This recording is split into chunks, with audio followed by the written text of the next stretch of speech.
नमस्कार, जनता पॉलिटिक्स में आपका स्वागत है। इस वीडियो में मैं आपको कुछ खास बताने जा रही हूँ। मैं वो बताऊंगी जो नरेंद्र मोदी जी संकोचवश नहीं बता सके। वो ये है कि राहुल गांधी बालक बुद्धि नहीं, मंद बुद्धि और बैल बुद्धि है। बालक बुद्धि तो अज्ञानता का, मासूमियत का प्रतीक होता है, लेकिन मंद बुद्धि या बैल बुद्धि किसे कहते हैं, उसकी पर्यायवाची आपको गूगल पर मिल जाएगी। मैंने भी सर्च किया था तो मिला मूर्ख, बेवकूफ़, लल्लू, गंवार, अनाड़ी, गधा, नादान, अज्ञानी, उजबक, घनचक्कर, उजड्ड, ढक्कन, बुद्धू, मूढ़मती, चभोक, बेवकूफ़, नासमझ, बकलोल, धोंधा, निर्बुद्धि, अविचारी, विवेक शून्य, अंधखोपड़ी आदि आदि। ये सारे विश्लेषण राहुल गांधी पर सटीक बैठते हैं। अब आप सोचेंगे कि इतने उपनाम एक व्यक्ति के कैसे हो सकते हैं, तो मैं आपको उदाहरण से समझाती हूँ। राहुल गांधी ने संविधान की कॉपी दिखाकर अपने भाषण की शुरुआत की। फिर भगवान शिव की तस्वीर दिखाकर कहा कि सत्य, अहिंसा और साहस ही हमारा हथियार है। शिव का त्रिशूल अहिंसा का प्रतीक है। अब हिंदू धर्म में त्रिशूल एक हथियार है और कोई भी हथियार अहिंसा का प्रतीक नहीं होता। भगवान शिव का त्रिशूल 3 गुणों सत्व, रज, तम का परिचायक है। यह त्रिदेव का परिचायक है, जिसे ब्रह्मा, विष्णु, महेश या रचना, पालक और विनाश के रूप में देखा जाता है। इसे भूत, वर्तमान और भविष्य के साथ धरती, स्वर्ग और पाताल का भी सूचक माना जाता है।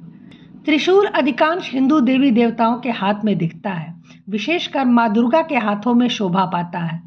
उनके महिषासुर मर्दिनी रूप में वे इससे महिषासुर राक्षस को मारती हुई दिखाई देती हैं। भगवान शिव ने भी इसी त्रिशूल से अपने पुत्र श्री गणेश का वध किया था। लेकिन जो हिंदू धर्म का क ख ग घ न जानता हो, वो इसे अहिंसा का प्रतीक ही बताएगा। अब आपने समझा कि अनाड़ी, मूर्ख, निर्बुद्धि और बकलोल जैसे उपनाम क्यों सटीक हैं। चलिए और देखिए। राहुल गांधी ने लोकसभा में कहा कि शिव जी का चित्र इस सदन में मना है। विवेक शून्य और अंध खोपड़ी का ये उदाहरण है। जब तुम्हें पता है कि संसद में चित्र मना है तो क्यों लेकर आए? मतलब कि तुम जानबूझकर तमाशा करना चाहते थे, जानबूझकर संसद के नियमों को तोड़ा। आगे कहते हैं कि मगर मैं कह रहा हूं कि मुझे शिव जी से प्रोटेक्शन मिली, लेकिन आप मुझे रोक रहे हैं। इसके बाद मेरे पास और भी चित्र हैं, मैं सब दिखाना चाहता था। मैं इस तस्वीर को क्यों लाया? क्योंकि इस तस्वीर में आइडिया टू डिफेंड है। शिव जी के गले में सांप है, इसके पीछे का मकसद है किसी से डरना नहीं चाहिए। अब बताइए, दुनिया में अधिकांश लोग सांप से तो जरूर डरते हैं, और फिर शिव जी के गले में वासुकी नाग भक्ति का प्रतीक है। उनकी भक्ति से प्रसन्न होकर शिव जी ने उसे नागलोक का राजा बनाया और अपने गले में धारण किया। फिर इसका मतलब सांप से डरो मत या किसी से डरो मत कैसे हो गया? यही है नासमझ, अज्ञानी, लल्लू, गंवार। जब तुमने कोई भी धर्मशास्त्र नहीं पढ़े, देवी देवताओं के बारे में तुम्हारी जानकारी शून्य है, तो फिर ऐसे मूर्खतापूर्ण बयान क्यों देते हो? आगे राहुल ने कहा कि सभी धर्म में अभय मुद्रा दिखती है। कुरान में लिखा है, पैगंबर ने कहा है कि डरना नहीं है। गुरु नानक जी के चित्र में भी आपको अभय मुद्रा दिखेगी, वह भी कहते हैं डरो मत, डराओ मत। जीसस क्राइस्ट के चित्र में भी अभय मुद्रा है। कांग्रेस का चिन्ह भी यही कहता है, वो भी अभय मुद्रा है। तो पहली बात है कि इस मूढ़ मगज को अभय मुद्रा के विषय में कुछ पता नहीं है। अभय मुद्रा सुरक्षा, संरक्षण, शांति और आश्वासन का प्रतीक है, साथ ही वह आशीर्वाद का भी प्रतीक है। लेकिन कांग्रेस के चुनाव चिन्ह और अपने तकिया कलाम डरो मत से जोड़ने के लिए राहुल गांधी ने 20 बार अभय मुद्रा शब्द का प्रयोग किया। बाकी सब तो ठीक था, लेकिन कुरान और पैगंबर की बात कुछ हजम नहीं हुई। कब और कहां पैगंबर अभय मुद्रा में राहुल गांधी को दिख गए, यह मुस्लिम मजहब के लोगों को पता करना चाहिए। वैसे राहुल गांधी की इस बात पर ऑल इंडिया सूफी काउंसिल के चेयरमैन और अजमेर दरगाह के आध्यात्मिक प्रमुख के उत्तराधिकारी सैयद नसीरुद्दीन चिश्ती ने एतराज जताते हुए इसका खंडन किया। उन्होंने कहा कि इस्लाम धर्म में न तो मूर्ति पूजा होती है और न ही किसी तरह की अभय मुद्रा होती है। उन्होंने कहा कि राहुल गांधी को अपना बयान सही करना चाहिए। अब जब लोग कह रहे हैं कि ये बैल बुद्धि है, ढक्कन है, नासमझ है, तो मुझे क्यों कुछ कहना? वैसे भी राष्ट्रपति के अभिभाषण पर धन्यवाद प्रस्ताव पर चर्चा के समय इन उल जुलूल बातों का क्या मकसद है, ये सिर्फ और सिर्फ राहुल गांधी ही बता सकते हैं। इसके बाद राहुल ने एक और मूर्खता भरी विचित्र बात कही। उन्होंने कहा कि नरेंद्र मोदी अयोध्या से चुनाव लड़ने वाले थे। 2 बार नरेंद्र मोदी ने टेस्ट किया कि क्या मैं अयोध्या से चुनाव लड़ जाऊं, तो उनके सर्वेयर्स ने कहा कि अयोध्या मत जाना, वहां की जनता हरा देगी। इसलिए पीएम वाराणसी गए और वहां से बचकर निकले। यह गुप्त खबर मोदी जी ने अपने शयन कक्ष में राहुल को बुलाकर बताई थी, जिसका खुलासा उन्होंने सदन में किया। अयोध्या में भाजपा की हार का मजा लेने का और भी तरीका हो सकता था, लेकिन इस बकलोल को नरेंद्र मोदी का चुनाव लड़ना ही समझ में आया। बाकी हिंदुओं पर जो कुछ राहुल ने कहा कि जो लोग अपने आप को हिंदू कहते हैं वो 24 घंटे हिंसा हिंसा हिंसा, नफरत नफरत नफरत करते हैं, यह बात उन पर कितनी भारी पड़ी, इसे इस तरह समझा जा सकता है कि 3 राज्यों में इनके खिलाफ एफआईआर किया जा चुका है इस बयान के लिए। मुजफ्फरपुर में हिंदुओं को लेकर आपत्तिजनक टिप्पणी के मामले में राहुल गांधी के खिलाफ सीजेएम कोर्ट में परिवाद दाखिल किया गया है, जिसकी सुनवाई 15 जुलाई को होनी है।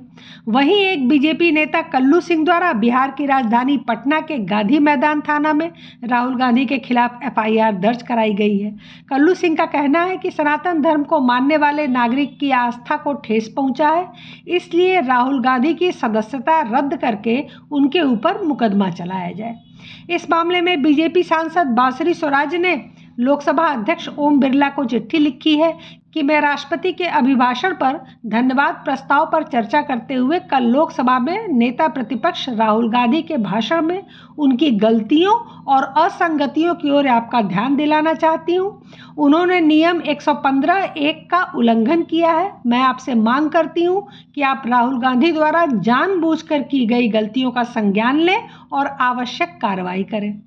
साधु संतों से लेकर राष्ट्रीय स्वयंसेवक संघ और विश्व हिंदू परिषद से जुड़े नेताओं ने भी राहुल गांधी को घेरा है और उनसे माफ़ी मांगने की मांग की है। उनका कहना है कि राहुल ने सदन में हिंदुओं का अपमान किया है। बीजेपी नेताओं ने भी उनसे माफ़ी की मांग की है। केंद्रीय गृह मंत्री अमित शाह, जेपी नड्डा, अश्विनी वैष्णव और एनडीए के नेता चिराग पासवान सहित सत्ता पक्ष के कई सांसदों ने राहुल से माफ़ी मांगने को कहा है। राहुल के भाषण के दौरान कई बार राजनाथ सिंह, पीएम मोदी, किरण रिजिजू को अपनी सीट से उठकर राहुल की बातों पर आपत्ति जताते देखा गया। अब इस सारे विवाद के बाद राहुल गांधी के भाषण के कई अंशों को संसद की कार्रवाई से हटा दिया गया।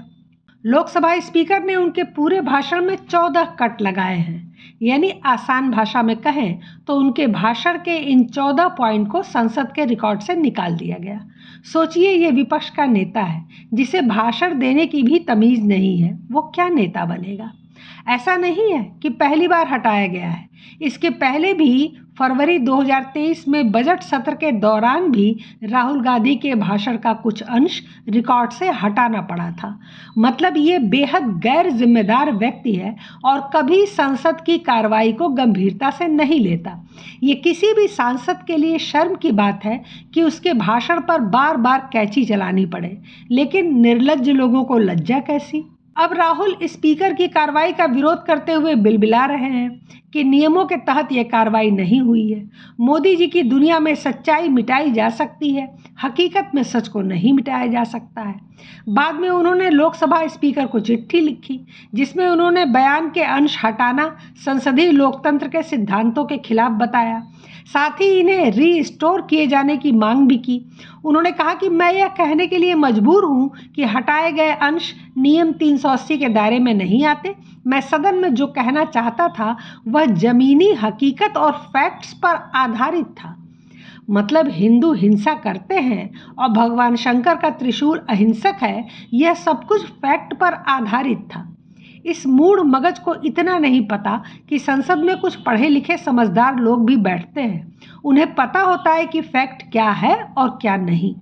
राहुल ने कहा, सदन का हर सांसद जो लोगों की आवाज़ बनकर आया है, उसे भारत के संविधान के तहत अभिव्यक्ति की स्वतंत्रता मिली है। इसे नहीं मालूम कि अभिव्यक्ति की स्वतंत्रता है, बदतमीजी और बदजुबानी की स्वतंत्रता किसी को नहीं मिल सकती। पता नहीं कांग्रेस के बुजुर्ग नेता इसे समझाते क्यों नहीं। मोदी जी ने संसद में कहा कि कांग्रेस को फर्जी जीत का जश्न मनाने के बजाय आत्ममंथन करना चाहिए।